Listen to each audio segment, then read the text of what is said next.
Time ಮತ್ತೆ second time ಎಮ್.ಎಲ್.ಎಗಳು dinner meeting ನಡೆಸಿರುವಂಥದ್ದು. ಸಿ.ಎಂ ರವರಿಗೆ ರೆಪ್ರೆಸೆಂಟೇಷನ್ ಕೊಡ್ತೀವಿ with respect to reservation in the cabinet ಅಂತ ಹೇಳಿದ್ದಾರೆ. ಅಲ್ಲ, ಕ್ಯಾಬಿನೆಟ್ನಲ್ಲಿ ರಿಸರ್ವೇಷನ್ ಥರ ಏನು ಇರೋದಿಲ್ಲ. ಅವರು 3 ಬಾರಿ ಗೆದ್ದಿರೋರು, 4 ಬಾರಿ ಗೆದ್ದಿರೋರು, ನಮಗೂ ಅವಕಾಶ ಕೊಡಿ ಅಂತೇಳಿ ಅವರೆಲ್ಲ ಒಟ್ಟಾರೆ ಸೇರಿ ಡಿನ್ನರ್ ಮೀಟಿಂಗ್ ಮಾಡಿ ಮಾತಾಡ್ಕೊಂಡಿದ್ದಾರೆ ಅಂತ ಏನು ಕೇಳಿದೆ.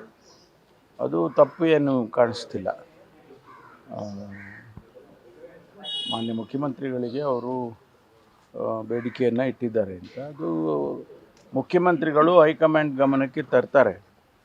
ಒಂದು ವೇಳೆ ರಿಷಫಲ್ ಮಾಡುವಾಗ ಅಥವಾ ಹೊಸದಾಗಿ ಕ್ಯಾಬಿನೆಟ್ ಮಾಡುವ ಸಂದರ್ಭಗಳು ಬಂದಾಗ ಅದನ್ನು ಮಾಡ್ತಾರೆ. ಅಲ್ಲ, ಭಾಳ ಒತ್ತಡ ಶುರುವಾಗಿದೆಯಲ್ಲ ಸರ್, ಯಾಕಂದರೆ 2-3 ಬಾರಿ ಗೆದ್ದಿರೋರು ನಿನ್ನೆ ಕೂಡ ಅವರು ಮುಖ್ಯಮಂತ್ರಿಗಳನ್ನ ಭೇಟಿಯಾಗಿದ್ದರು. ಹೈಕಮಾಂಡ್ನ ಭೇಟಿ ಆಗ್ತೀವಿ ಏಪ್ರಿಲ್ 11ಕ್ಕೆ ಅನ್ನೋದನ್ನು ಮುಖ್ಯಮಂತ್ರಿಗಳಿಗೂ ಕನ್ವೆ ಮಾಡಿದ್ದಾರೆ. ಅಂದರೆ ಎಮ್.ಎಲ್.ಸಿಗಳು ಒತ್ತಾಯ ಮಾಡ್ತಿದ್ದಾರೆ, ಅವರು ಹೈಕಮಾಂಡ್ ನಾಯಕರನ್ನು ಭೇಟಿ ಮಾಡಿದ್ದಾರೆ. ಎಷ್ಟು ಪ್ರೆಷರ್ ಇದೆ ಸರ್ ಈ ಸಚಿವ ಸಂಪುಟ ಹೊಸದಾಗಿ ಮಾಡುವಾಗ ಅಥವಾ ಪುನರ್ರಚನೆ ಮಾಡುವಾಗ ಇದೆಲ್ಲ ಸ್ವಾಭಾವಿಕವಾಗಿ ನಡೀತಕ್ಕಂಥ ಪ್ರಕ್ರಿಯೆ. ನಾನು ಮಂತ್ರಿ ಆಗಬೇಕು ಅಂತಕ್ಕಂಥದ್ದು ಸ್ವಾಭಾವಿಕವಾಗಿ ಇರುವಂಥದ್ದು.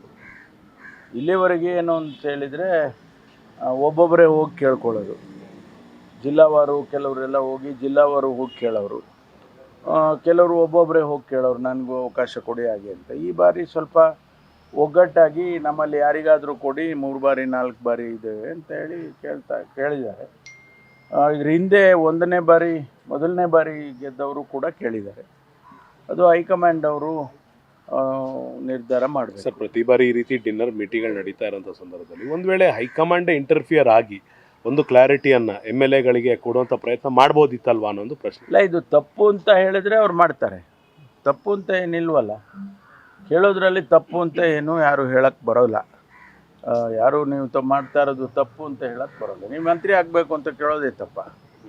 ಆ ರೀತಿ ಹೈಕಮಾಂಡ್ನವರು ಕೂಡ ನೋಡಿಲ್ಲ. ಅದು ಒಂದು ವೇಳೆ ಆ ರೀತಿ ಅನಿಸಿದ್ದಿದ್ರೆ ಹೈಕಮಾಂಡ್ಗೆ ಅವರು ನಮ್ಮ ಜನರಲ್ ಸೆಕ್ರೆಟರಿ ಮೂಲಕ ಸೂಚನೆ ಕೊಟ್ಟಿರ್ತಾರೆ, ಈ ರೀತಿ ಸಭೆಗಳು ಮಾಡಬೇಡಿ, ಮಂತ್ರಿಗಳನ್ನ ನಾವು ಮಾಡ್ತೀವಿ, ಗೊತ್ತಿದೆ ನಮಗೆ ಅಂತ ಹೇಳಿರೋರು. ಆದರೆ ಇದು ತಪ್ಪು ಅಂತ ಅವ್ರಿಗೇನು ಕಾಣಿಸ್ತಾ ಇಲ್ಲ.